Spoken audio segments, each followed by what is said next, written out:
Hello, and thanks for opening up the toolkit. I'm your host, Justin Fortier. Today, my guest is Edward Stringham. He's the Davis Professor of Economic Organizations and Innovation at Trinity. I took a class with him that studied the different ways that businesses organize themselves. I wanted to have Professor Stringham on today because of his book, Private Governance: Creating Order in Economic and Social Life. This book chronicles the different ways that private institutions are able to govern effectively without government regulation, and how often government regulation actually follows private interventions and sometimes crowds out valuable private methods of governance and adds burdensome regulation and costs that actually can make the system worse. Now, Professor Stringham got his PhD from George Mason University, which is probably the number one school for libertarian economists.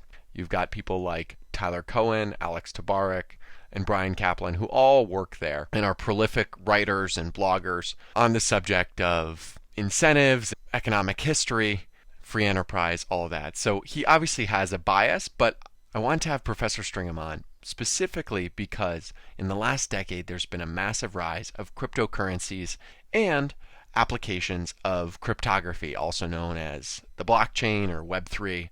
This is creating a whole list of new ways companies and groups of people can organize the transfer of value, etc. And a lot of people, especially a large number of politicians and people from traditional financial backgrounds, are calling for additional regulation. And to me, that sounds like a good idea. Of course, we want to reduce the risk of fraud, but Professor Stringham makes an argument against that in his book, which I'd encourage you to read if any of this conversation piques your interest. Please enjoy my conversation with Edward Stringham. If you want to learn more about the program, you could check us out at toolkit.fm. So I wanted to have you on today because I've been covering crypto a lot in my main job and looking at the development of, new financial markets. And your book, Private Governance, which I'll include the link in the description for anybody listening who wants to check it out, and all the places you can find it. It's from Oxford Press. It details the history of institutions that are able to govern without government or a monopoly needing to enforce rules and make laws and all that. And I thought we could start at, if you could tell me a bit about the lessons you've gleaned from history about, what it takes to run an effective market, and why government regulation isn't necessary for stock markets and things like that, and why there's actually incentives for these traders and groups of people to start to regulate themselves. Great, cool, thanks. And I'm glad you noticed the parallels, Justin, with the modern crypto markets and some of the historical markets. I've been writing about this stuff for 20 years. And when these crypto markets started being invented, I was like, wow, this is really interesting. And they've turned out to be much better than I predicted, which is fantastic. Yeah, so basically what I did in my book and my research is I looked at the origins of the first stock markets. And there's this kind of common idea that first, you have the government regulator, and then only then can the entrepreneurs come in and create the markets. And so it's the idea that government is basically hatching the markets and setting the conditions for markets. And if you look back in history, that's totally not the case. The regulators are usually decades or centuries behind what's going on. And so you've got these entrepreneurs, various business people, traders, experimenting and just trying to figure things out. And what I found is these things evolved over time in ways that many people didn't know. They couldn't have predicted it ahead of time.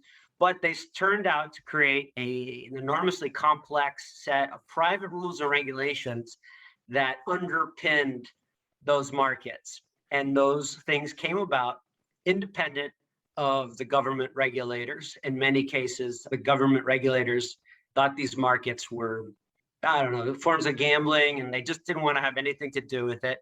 And so people figured out, okay, if we create our own private rules and regulations, it can enhance the stability of the market and actually make people want to engage in trade. It can minimize the risks associated with engaging in trade in these markets. And you see the exact same thing happening in the world's first stock market is 17th century Amsterdam. Shortly after that, the second oldest stock market is the London stock market, which later became the London Stock Exchange. That was about 100 years later. And then about 100 years later as well, you've got the New York Stock Exchange. And it was quite something for me to see how all of these had tremendous amount of private rules and regulations evolving in a very parallel manner. So the way that they developed, it was originally just people coming together in coffee houses is what they were called, right? Where they would get together, and that was the place where they wanted to exchange shares in, at the time, very few limited or companies. There wasn't like thousands today. Like in Amsterdam, there was basically one company to start, or maybe one or two. But over time, I guess one of the concerns somebody would always have is that there's new markets, or companies could present information in a way that they're able to take money from unknowing investors or unsophisticated investors. How do these markets solve for that, or make sure that people aren't getting scammed, or what are the incentives in play? One of the primary reasons why these stock exchange emerged. So in Amsterdam, as you mentioned, there was really just one company and then two companies, the Dutch East India Company, later also the Dutch West India Company. And people were just meeting at the side of the commodities bourse. It was called the Amsterdam Bourse. And they started realizing, okay, how we're going to make these trades. And they started having informal reputation networks to say, if you want to be part of this market, we need to know who you are. And they would invite newcomers, but they wouldn't allow somebody who hadn't established a reputation to engage in certain complicated financial transactions. They had basically short selling, forward contracts, options contracts, and counterparty default risk on those possibly can be really big. So they wanted to make sure they kind of just would know about each other. And so we can think about this in modern economics linguistics as the discipline of continuous dealings and reputation mechanisms, reciprocity. When people know that they're interacting with a counterparty every day, there's a quote from this stockbroker I found, Penso de la Vega, and he said, we don't want to deal with people who have bad reputations. And it shows up in Adam Smith as well, that the appearance of a cheat will make someone lose. So you've got that type of reputation of who's allowed to trade in the market. In London, it became more formalized. They originally were trading in these, as you said, coffee houses. And eventually they turned these coffee houses, Jonathan's Coffee House, Garraway's Coffee House, into private clubs that could create and enforce rules. So a defaulter would have the name written down on a blackboard in the coffee house. So it's really identical to a lot of the reputation mechanisms that we see in modern markets through things like eBay. Obviously, a lot of the crypto markets are really trying to make sure that only good with things like smart contracts, you got to make sure that the person has what they say they have before you even sign up to exchange something. And so you've got a private incentive for parties to realize, hey, if this market is fraught with fraud, we're all going to lose. And so to try and create these private rules and regulations to stop that. So that's one type of regulation that we can notice. The other type of regulation, which you alluded to a second ago, is what markets get traded, what stocks get traded in a market. And I would say the big innovator for that was the New York Stock Exchange, originally called the Stock and Exchange Board. They started having a bunch of listing requirements to say only certain firms who have gone through X, Y, and Z vetting can be listed on the big board. Now, you could trade certain other stocks there as well. But really, if you wanted to be listed on the big board, you've got to be disclosing bits of information, showing to the investors that you're not fraudulent. And to relate that now to modern terms, I think we definitely see a lot of this coming about, and we need it. We need more of it, more private rules and regulations. We're getting more private rules and regulations in the crypto space because unfortunately, there's just so many, I'll just call them goofy, crazy, sometimes fraudulent schemes out there. And as the market is evolving, you've got more and more entities saying, hey, look, we are actually going to be able to disclose to you exactly what we're doing to take out a lot of the mystery of what assets are where. And the advantage is to the investors, to people trading in a stock or an asset in this case. And it's also to the advantage of the company or entity or network of individuals listing shares in something, because if something looks like it's going to be fraudulent, nobody's going to want to invest in it. And so the people who are selling it would have to sell it at a much lower price. Whereas if they can offer assurances to investors or people using this service or product, whatever we're going to call it in modern times, it's actually better for the issuer and it's better for the person who's buying those assets. Yeah, that was one of the things that right now in the crypto markets, there are a number of exchanges, and I think US traders or crypto speculators would be most familiar with Coinbase, the big American one, but it's actually not, I don't even think it's in the top 3 largest global exchanges by volume, but it seems to have taken the path of we're going to require KYC or know your customer. So they require people to actually submit who they are. They also have a slightly more, while they still want to list as many crypto assets as possible, they are slower than some of the other ones. There's a really large Chinese exchange, or a couple, Binance and Hubei.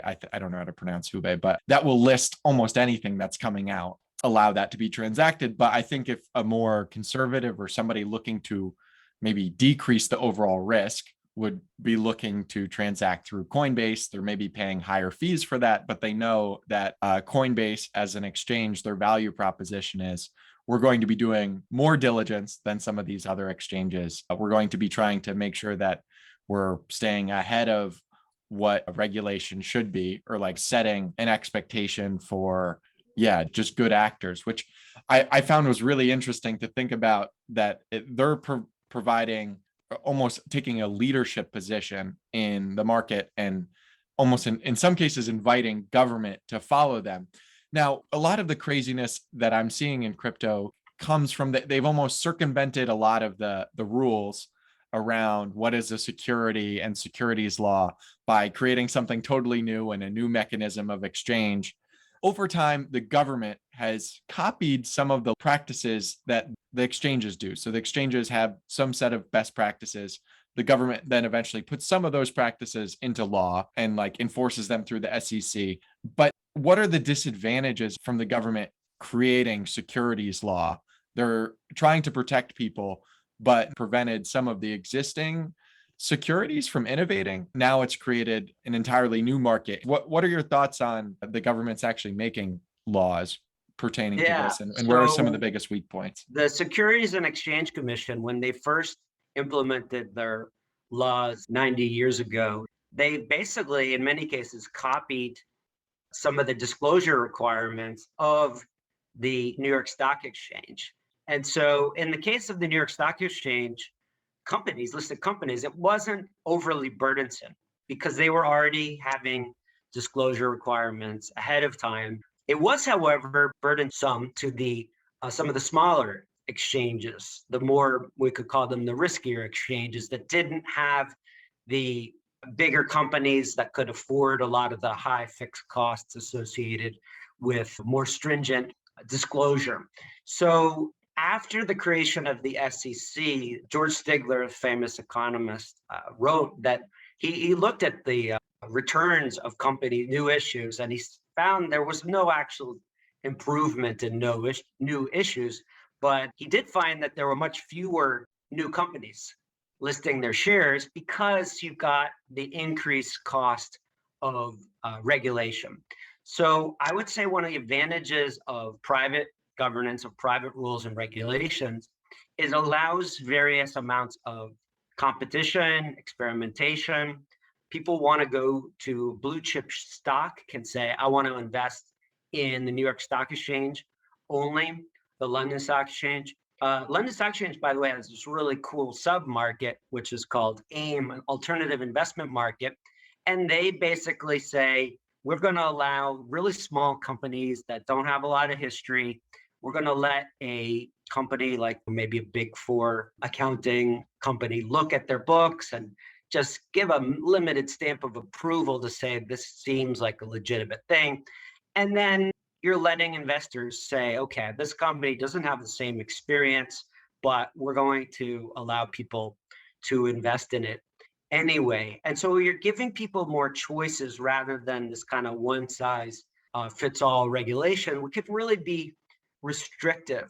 I think an interesting name of a company, and I won't be able to repeat it verbatim, but one of the first companies, some people call it the first major stock company, it was called the Mystery Company of Adventurers for the Discovery of Parts Unknown.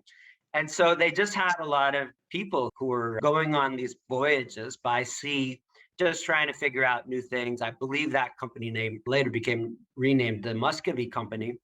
But just in their original name, it was really an open-ended venture. And in a good way, I would say, actually, a lot of these SPACs these days are now allowing that again to say to investors, hey, we don't know what we're doing yet, but here are the people involved, and we're going to be doing something huge, special purpose acquisition company. And now everybody's, okay, cool. Yeah, that's good. Similarly, with a lot of the crypto space, had they been requiring many years of financial performance and what are you doing? What did you do? What are you doing? It would be, in my opinion, overly burdensome to an area which is so new, it's so innovative. And so you're letting the investor opt in to what's considered, I would say, a much riskier environment. But at the same time, there's also been a lot of potential innovation that we've seen because we haven't had to deal with all the strict traditional SEC style regulations. Yeah. The value that comes from people being able to invest in companies and fund new ventures, it's hard to be understated, like how much the public markets allow new ideas to be created and funded. And so it is interesting to think, if you're only worried about the downside, about what can go wrong as a society, what the world would look like in terms of would we have even trains by now, or would they stretch across the country, or would people yeah, we have all of our bitcoins under our mattress. Exactly. And I just looked up the number. There's a company called CB Insights which tracks market data, but they're currently tracking that there are 903 companies that are supposedly valued above $1 billion that are private currently, which I think if you look at the total number of public companies in the United States, it's only around 5,000. I can find the actual real number and put it in the notes, but that's a trend that's developed over the last decade or so, is that a large number of companies in a new sector, or a growing sector, now it's pretty well established, technology and software, and most of them have stayed private. And now, by adding these disclosure rules at a government level, it basically raises the barrier to going public to probably a couple $1 million a year, almost in all cases, to be a public company. Certainly very expensive. In addition to just the basic listing requirements, the first time around, you're facing tremendous ongoing legal and regulatory costs and risks. Things like the Sarbanes-Oxley Act, Dodd-Frank, all these different things add in a bunch of different rules and regulations.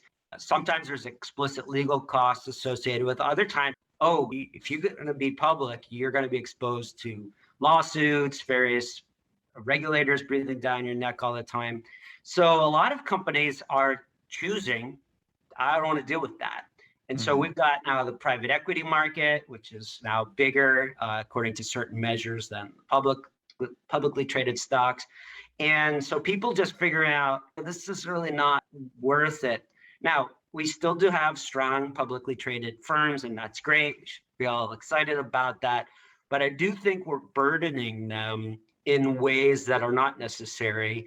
I do think that supposedly SEC regulations are like the cat's meow and it adds so much value to a company.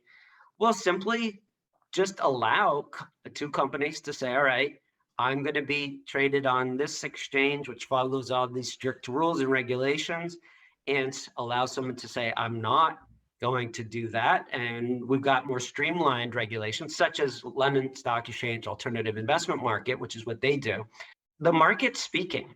People are saying, hey, there's alternatives out there that we don't necessarily value any of these bureaucratic rules and regulations. And so I think that's really hobbling American corporations, American finance in ways it doesn't need to. Is there any advantage to having let's say that the SEC, its power to enforce was taken away, but was still, its job was to provide, to identify what is the gold standard and make that known? Like, for example, just the government to issue a recommendation, like maybe a stamp of approval versus a requirement. Is there any value in that, in surfacing that across people like regulators who are studying what's working well in these exchanges and saying, well, this new crypto exchange B is not following any of these other practices, and just helping highlight that difference? Or is that something that the exchanges, companies, et cetera, would be highlighting? It'd be in their own interest to highlight. I would say the latter. If you're going to force me to choose the SEC just giving voluntary information and not all the other things, I'll say, oh, that's a great idea. If you look at what they've done throughout the decades, expanded their scope so much. Now they're requiring companies to report the ratio of the lowest income people to the CEO, as if that's somehow helpful to investors. Now, maybe some people who are concerned about social justice questions are interested in, but that's not being demanded by the investors. And likewise, if there's a set of things that people could say, we want this, that's where you're going to see a third party, such as the New York Stock Exchange, an intermediary, such as the New York Stock Exchange, come in and say, yeah, this is legitimate. And here's why. I mean, the whole accounting industry is providing information to people to say, yep, we've looked at these books and they're legitimate. Now, it's always going to be the case that anybody might miss something sometimes, and we're never going to have perfect information, but just based on best information, things work quite well. So I would say, to the extent that there's something valuable, people want it, then there's going to be private incentives to create it. And to follow up on your comment about Coinbase a few minutes ago, I totally agree with you that they're coming out and saying, hey, look, it's not all wild, wild west out there. And here's some basic procedures that we're going to follow. And there's probably others who are going to come up with much better than Coinbase in the future. And so I'm rooting for all of them. But it's not exposing people to all the risks. So during the early times of Bitcoin, all my friends are saying, it's great because we're going to get rid of all intermediaries. And I was like, no, we want intermediaries. We're hiring them in many cases to deal with counterparty default risk, or just helping us manage various things. And we've all heard the stories about some of the early exchanges just not having proper security, and people either hacking into them and running away with the money, or maybe even the people at the exchange were running away with the money, or oh, I'm going on a hike in India and I'm the only one with the keys and I got kidnapped and no one heard from me ever Mhm. again. So all these crazy stories, it's awful, but to see the more serious companies starting to get into the space, I think is a good sign. And I think it will take a while for the industry to evolve. But as someone who spends time around a lot of financial service people, it's like universal in Yeah. this. I do wonder there was definitely a technological innovation with Bitcoin in that just the way it's able to secure value as you send it from person to person or entity to entity. But the banking sector is one that has been heavily regulated over the last 20 years. I haven't looked that much more, but I guess probably since the Great Depression around, there's lots of added regulation. So the banking sector has had a lot of regulation, and the fee model that they use for things like wire transfers was very high. And I think people are voting that they don't want to pay intermediaries $25 for a wire transfer and needing to go in person. How much does the government regulation put existing banks at a disadvantage? It's protected them for a while and allowed the big banks to get bigger. But now, do you think that they would be able to adapt and adopt some of these new practices that crypto Yeah, companies are creating? I'm a fan of small decentralized entities. I'm also a fan of the big banks. I do think that in many cases, the banks are completely hobbled by some of these rules and regulations, especially with basic lending. Over the last really, especially 12 years, we've got so many more rules and regulations. And then at the same time, of what counts as capital requirements, reserve requirements. And at the same time, the government is now paying banks to not lend money out, interest on excess reserves. So banks are being paid to not be banks. And so to me, that's completely pointless. I was able to get this mortgage 12 years ago, but no, it was 10 years ago. It was impossible. Bernanke also tried to get a mortgage that same year. He couldn't get him. He couldn't get a mortgage just because there were so many rules and regulations that they had to deal with. Now, meanwhile, you've got decentralized finance, fintechs, all this other stuff where people are saying, well, look, there's many ways to evaluate the trustworthiness of a borrower, and maybe we should start looking at these completely different measures of whether we think the person's going to pay the loans back or not. And so I do think there's a reason why we see a lot of these smaller firms really becoming quite valuable. At this point, PayPal is a very old company, but 22 years old, but it's more valuable than tons of the other way older companies. So I think that the regulations are forcing traditional banks to not innovate and saying, all right, the government does provide certain things like clearing checks for them.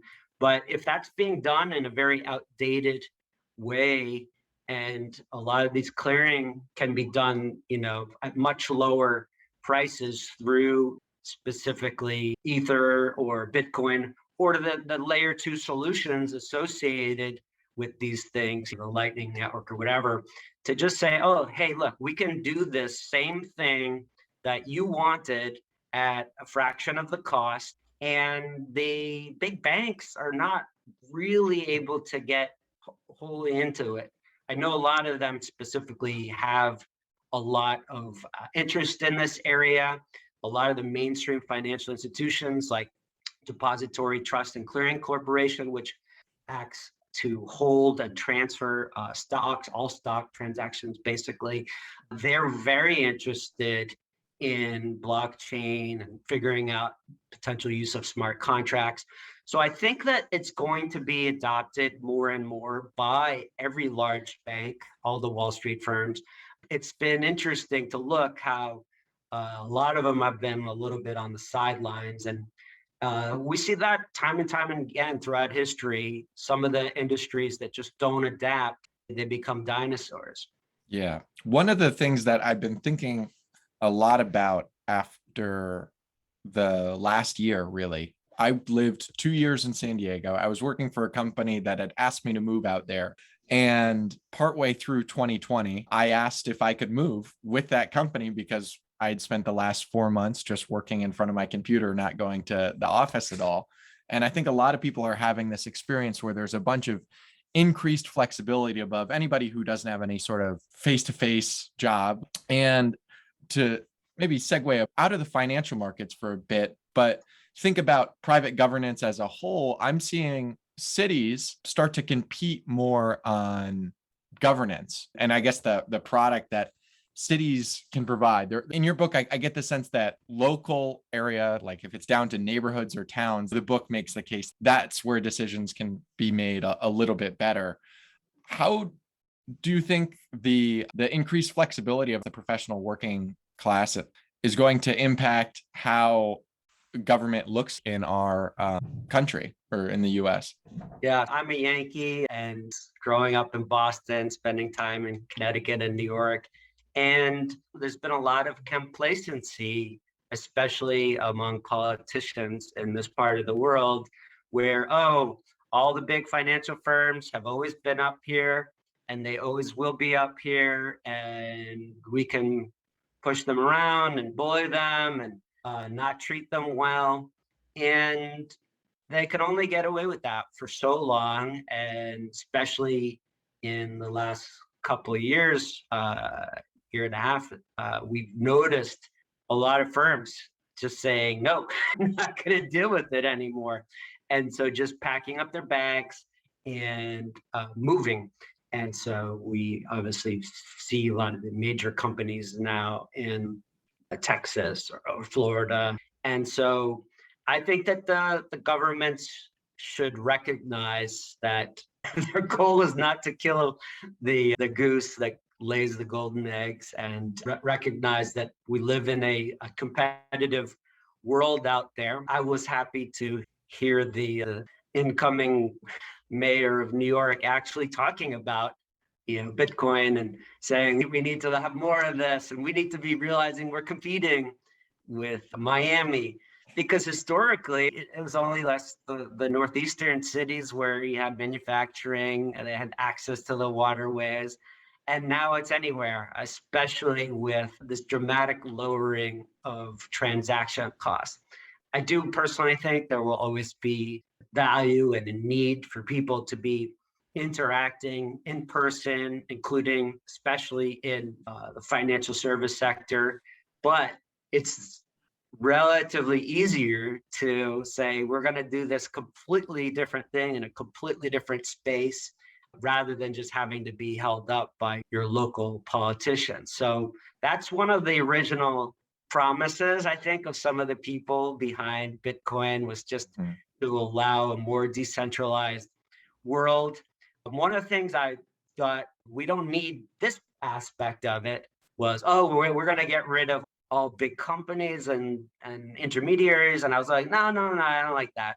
But the fact that they're allowing people to do things in different ways, we're still seeing large companies, in many cases, individuals as well, profiting off this space tremendously, but opening it up in a much more competitive way, I think, is really exciting. Yeah, one last category, or I maybe have two last categories, was some cities seem to be really struggling, it appears, where at least my boss currently lives in outside of San Francisco.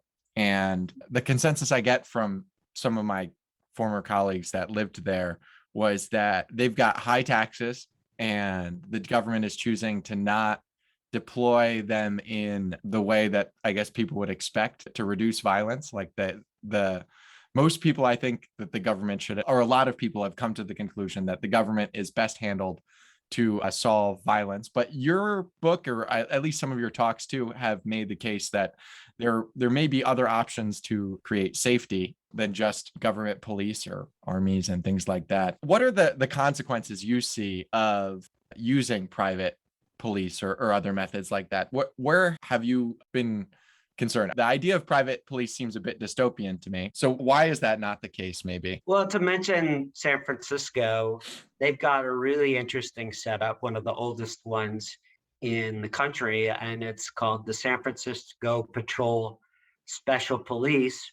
And they've been around since the days of the gold rush.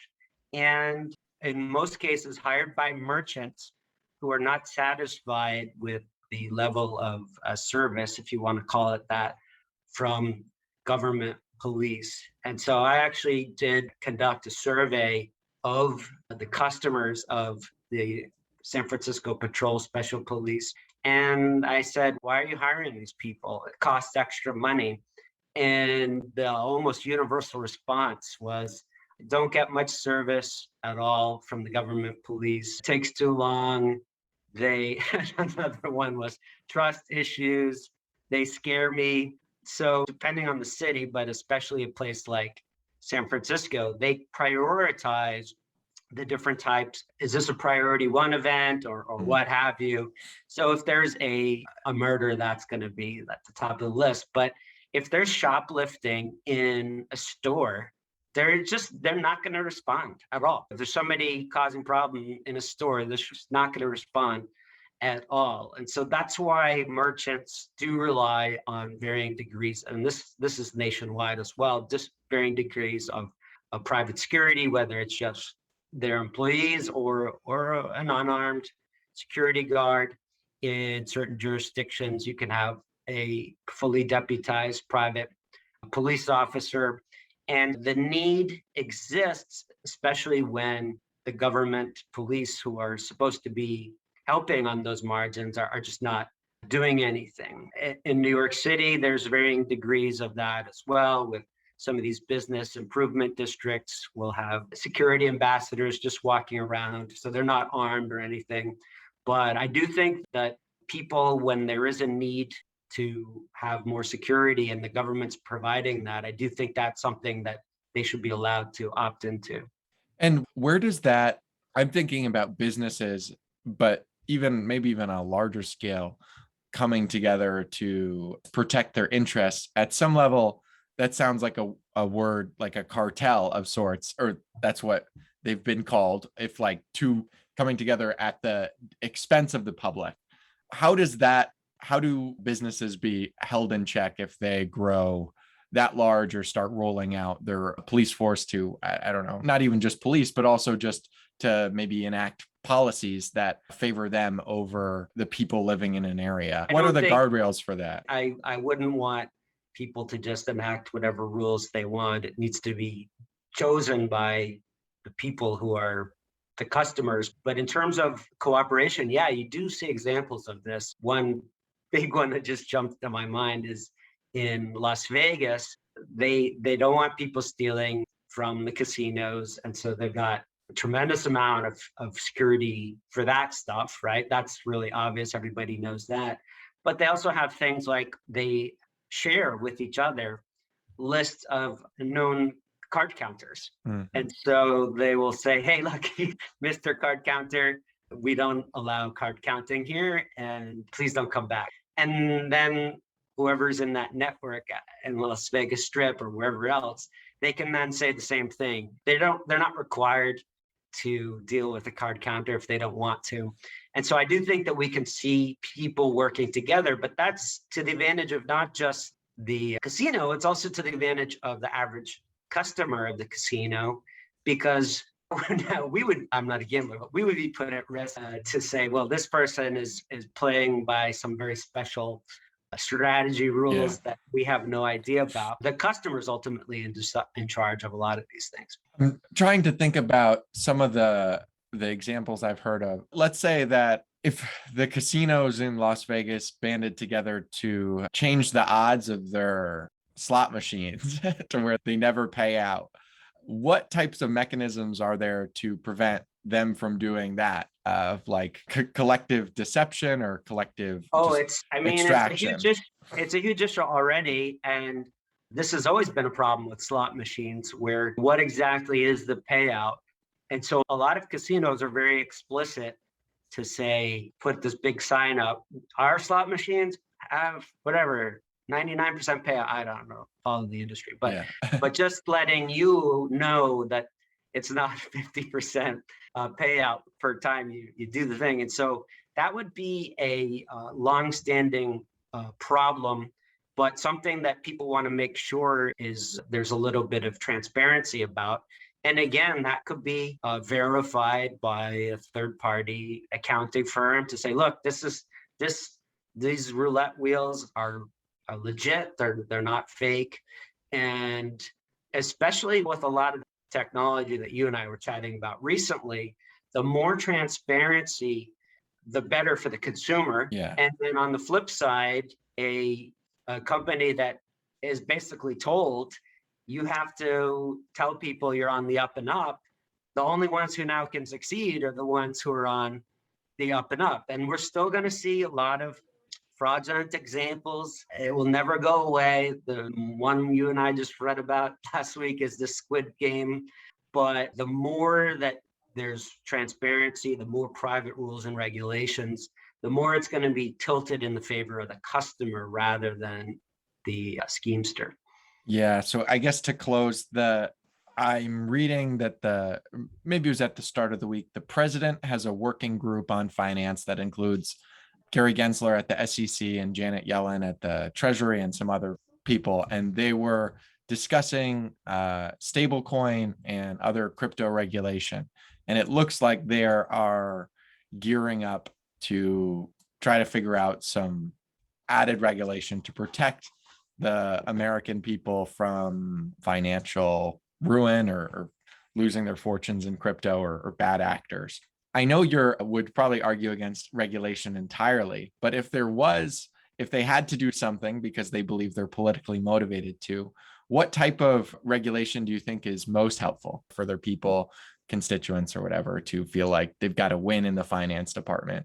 So you're making me argue for something I don't support, but one interesting quandary is what's behind certain stable coins.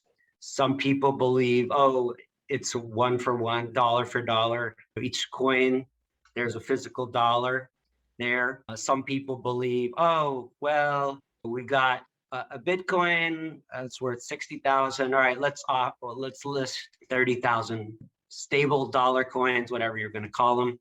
And it's okay as long as Bitcoin doesn't fall 50%. And I think there's certain amounts of risks that people should be allowed to assume. And that's great. I don't think everybody needs to have actual dollar behind every single new item. But I do think that it would be useful for the private companies, and I think this could be done privately, but I think it would be a little bit more useful to have, depending on the market, a little bit more transparency to see, okay, is this stable coin? There are going to be risks. And what are those risks? Basically disclose if you're a fractional reserve bank or if you're a one-to-one bank and just say what you are. Okay. Yeah, that makes sense. But I do see how that could be achieved privately as well. And why would somebody go to a bank or put their money in a bank or take out tokens from a bank or coins from a bank that they believed was less accurate? The government, in a sense, gives the consumer or the user of those financial products less of a reason to do diligence, and it gives them a pass. And I think what your book, which I'd encourage people to read, I probably didn't do it justice and ask the right questions today, but I really enjoy it. It seems that it's advantageous for private markets to offer that transparency and compete in that way and compete on governance, and that there are many cases where you may believe you're protected by the government because they'll put the right regulation, or I think I've heard you give in a lecture an example that they'll protect you from a Nigerian fraudster or something like that. But like, that's really has to be on you because there's limited recourse to solve that problem. The government in no way has the capability to go and track down all the crypto criminals or all the whatever that's out there. It's much better to allow people to actually do the work to understand their institutions and let institutions market that way. So thanks for joining me. Hopefully I didn't Thank you so much. bastardize your book, but it was good to Justin. see you. Yeah.